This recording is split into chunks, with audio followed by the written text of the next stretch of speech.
Hey everybody, so I'm back again today just with some tips towards getting closer to the journey to financial freedom. If you watched the video last week, then you know that everything about that one was focused on creating a budget. So if you have not created that budget before you start watching this video, go back and create it. It is super, super important.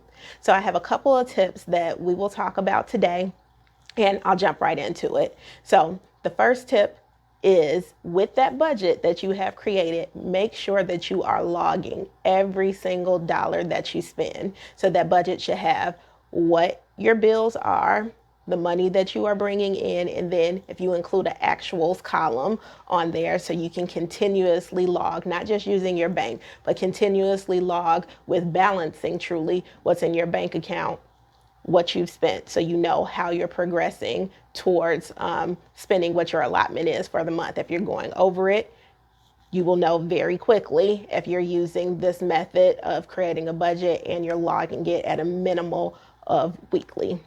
So that's the first tip. The second thing, and something that I have personally used and it works wonders, is the envelope method. Now, if you're not familiar with the envelope method, it is truly everything that you would pay for that's not like a bill that you maybe are paying online and you have that taken out of your account every month, but things like groceries, if it's gas, any sort of miscellaneous money, that you put that cash out the bank in envelopes every month at the beginning of the month, and that's what you use as your spending. So if you're going to the gas station, you're going in that envelope, taking that cash out, and that's what you're using. If you're going to the grocery store, you're going in that envelope, taking that cash, and that's what you're using. This again will help you to stay accountable and will really keep you from swiping, which gives this whole sense of it's not real because you don't see the money coming out of your pocket. But when you're using cash, you feel every single dollar go, like seeing that money transfer from your hand to whatever the machine is or to the cashier makes a big difference, and you see how fast the money is going.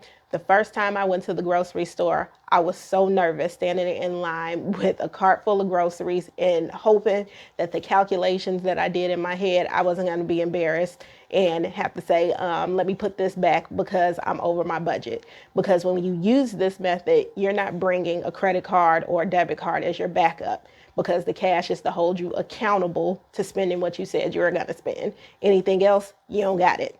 So I highly encourage using this method. The first time I did it and it worked for me, I called my father on the phone like, oh my God, you won't believe what I just did. I just went to the grocery store and I stayed within my budget. All I did was carry cash.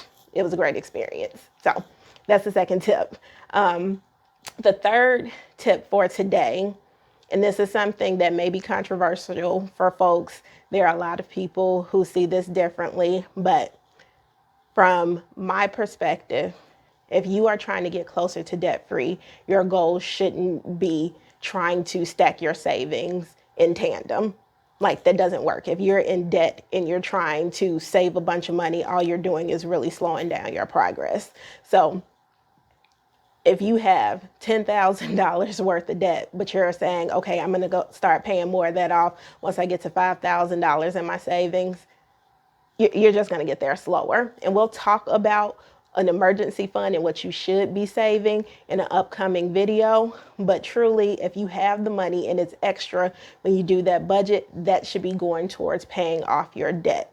That's what your focus should be if you're truly serious about trying to get out of debt.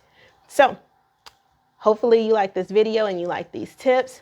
Feel free to comment, like, and share. This will also be posted on the blog at www.EssentiallyNoir.com. Please like us and follow us on Facebook and Instagram, and look out for new videos every week. Thanks.